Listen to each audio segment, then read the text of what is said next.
All right, every creator knows this feeling, right? Whether you're a writer, an artist, a musician, you're staring at that terrifying blank page. It just stares back at you. The big question is always, where do you even begin? Well, today, we're going to dive into one poet's really unique and very faith-driven answer to that exact problem. So, yeah, I'll ask you that directly. That moment an idea strikes, that little spark. What's the very first thing you do? Do you scramble for a notebook, pop open a new doc on your computer, start sketching it out? It sounds like a simple question, but your answer really says a lot about your own creative process. And believe it or not, that very question is actually the title of the poem we're exploring today. And get this, it started out as a direct answer to someone on the website Quora. Just a regular person asking, hey, how do poets actually get started? So this whole thing is a practical answer to a really practical question. Okay, so to really get what this poet's answer is all about, you first have to understand what kind of poem we're talking about. This is what's called a gospel poem. And what that means is that the author's Christian faith isn't just, a theme sprinkled on top. No, it's the actual engine.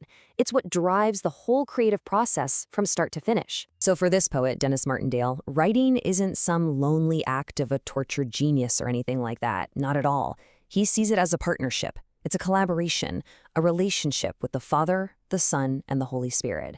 And this has been his method for decades. And yeah, over those decades, the tools have definitely changed. I mean, he started out with handwritten notes, then moved on to clunky old typewriters, and now, of course, computers. But here's what's so fascinating. Even as the technology completely transformed, his core spiritual process, that has stayed exactly the same. All right, so let's break that process down. Let's get into the specifics. How do these verses actually happen? So right away, the poem presents this choice. The usual path is to just start brainstorming, right? Collecting your own ideas and points of view. But Martindale suggests a totally different way. For him, the very first step before a single word is written is to just stop, reflect, and pray. To actually ask for guidance on what needs to be said. And this really breaks down into a clear 4-step process. Step 1, reflect and pray. That leads to step 2, wait for inspiration. Then comes step 3, receive the words, and finally, step 4, type and refine. Now that second step, wait for inspiration, that's where things get really interesting. I mean, listen to the emphasis on waiting. This is huge. For him, it's not about forcing an idea. It's not about that frantic brainstorming session where you're just throwing stuff at the wall to see what sticks. No, it's a deliberate, patient act of, waiting for the titles and the first lines to be given to him. Not something he has to create from scratch. And this really gets to the absolute heart of his experience. The words that eventually show up are, in his own words, beyond the thoughts I own. So he sees himself less as an inventor and more like a channel, a conduit for inspiration that's coming from an external source. So think about what this does. It completely reframes the role of the artist.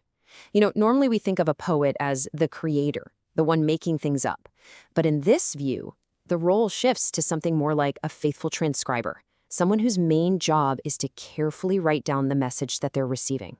And you can tell that getting these words isn't a chore for him at all. It's an experience of pure delight.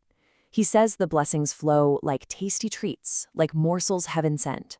I mean, you can just feel the joy and the gratitude in a description like that, can't you? But this creative flow, it isn't random. It's not just art for art's sake. It always arrives with a very specific purpose. The whole entire process, from that initial prayer to the finished poem, is all pointed toward one single goal: to share what Jesus meant. Okay, so that's the process. Now let's turn to the poem's conclusion, which is incredibly humble, and see where all of this leads. He just states the result of this process, plain and simple. 1,000 verses I have penned and typed, 1,000 more. Just think about that for a second. The sheer volume of work is, it's just staggering. That's right. Over 2,000 poems.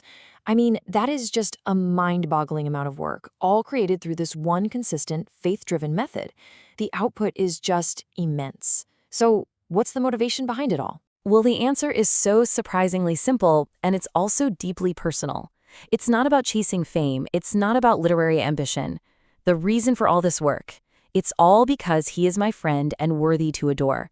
The entire massive creative project is, at its core, an act of friendship and adoration. So, okay, after creating thousands of poems over a lifetime, you might expect to hear a little bit of pride, right? A sense of mastery. But that is not where this poem ends. Not even close. Instead, it wraps up with this profound sense of humility and just genuine wonder. And the final line of the poem is just packed with meaning. It's got so many layers. It's this question of profound humility. It's a reflection on being a chosen vessel. And, fun fact, it's also a direct reference to a gospel song called Who Am I? A song that was famously recorded by, yep, Elvis Presley. So after all of it, the decades-long process, the partnership, the thousands and thousands of poems, it all boils down to this one single humble question. He doesn't pretend to have the answer. He just seems to live inside the wonder of it all. And that's the question the poet leaves us with. For who am I? It's such a powerful final thought because it shifts the focus away from the how-to of being creative and points us toward a much deeper question, the why. And it kind of leaves us all to wonder about the true source of our own inspiration.